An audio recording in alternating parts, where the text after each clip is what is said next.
Hi guys! Magluluto po tayo ng kalabasang fritter. Fritter na kalabasa. At ito na, i-slicein po natin ang kalabasa ng ganito. Ganito po ang pag-slice kasi tamad na pong maghiwa ng kalabasa. Ayan. Tapos,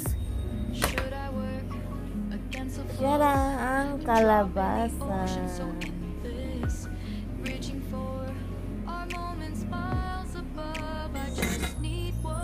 Ito naman guys is kalabasang chuchini. Ang ganda kasi parang Japanese yung chuchini or Chinese na kalabasa.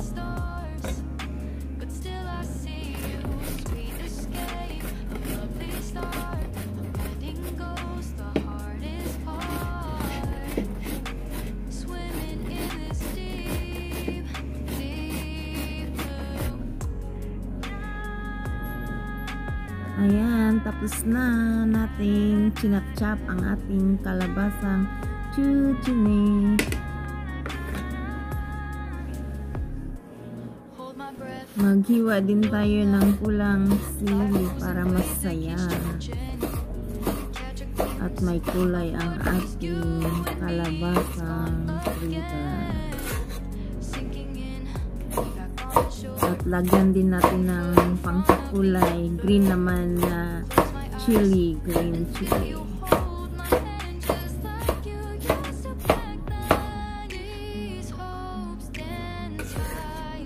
Lagyan din natin ng paprika para masarap.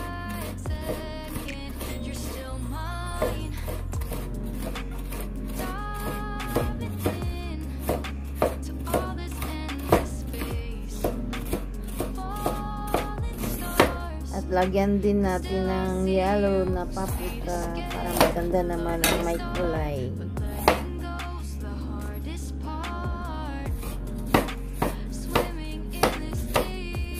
Tapos lagyan din natin ng green na onions, sibuyas. Sibuyas, dahon.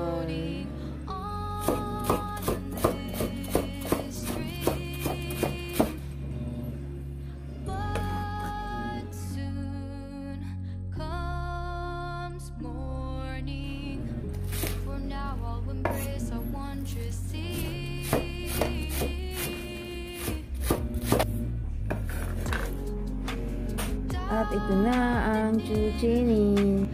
At ito naman ang orange na kalabasa. Lagyan din natin ng chili powder.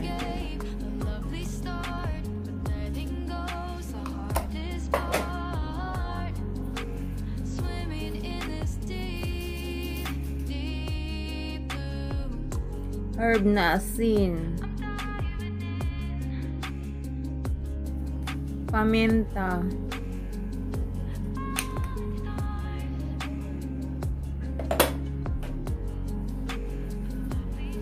Asin.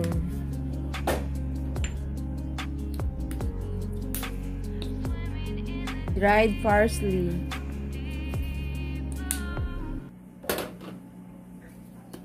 Garlic seasoning. Dried basil.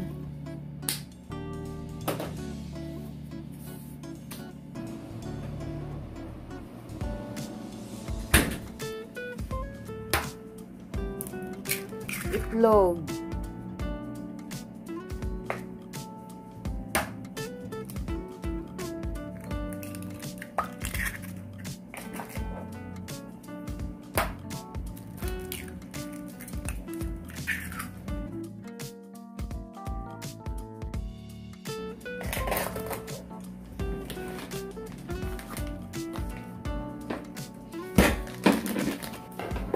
Lagyan natin ng pancake na harina. Ngayon tinatawag nilang crispy buchim dito sa Korea.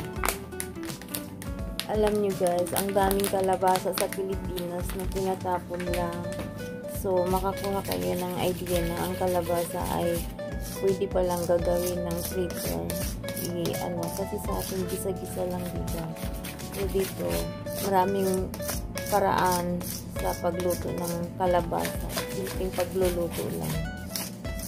Ang dami kong natutunan sa pagluluto dito sa Korea na simple lang pagluluto nila. Na mga gulay-gulay, ang daming paraan sa mga gulay-gulay na kung paano lulutuin. Kaya walang masasayang sa kalabasa.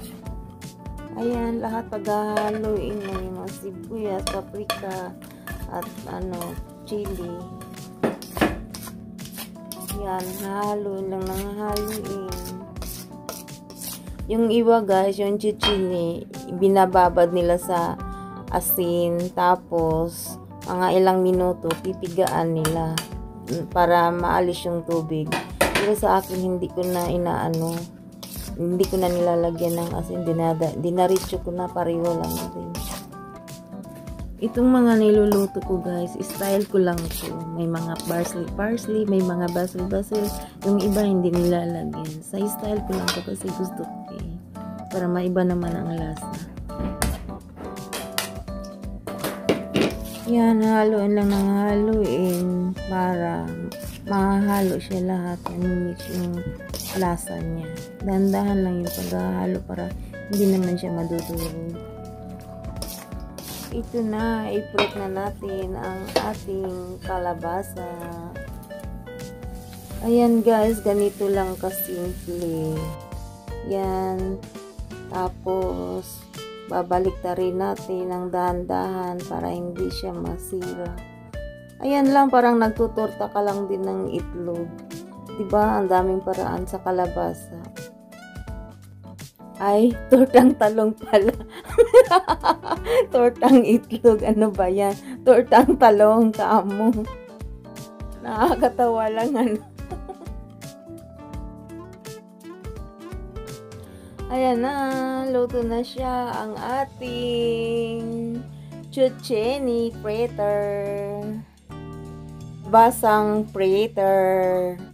Luto na. Kainan na tayo guys. At saka isasawsaw natin sa suka na may tuyo. Wow! Sarap!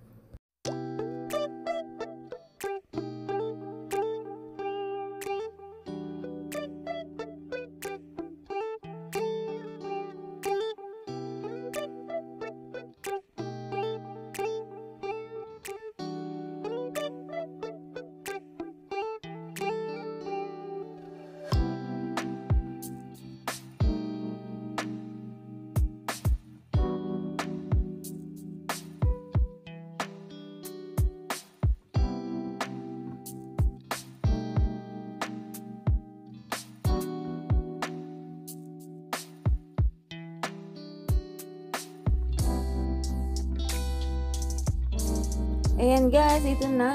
Ready na ng ating kalabasang fritter. Kainan na. Tadang! Bye-bye guys. Thank you for watching. Thank you so much. Sa susunod ulit, sana hindi kayo magsasawang panoorin ng aking videos.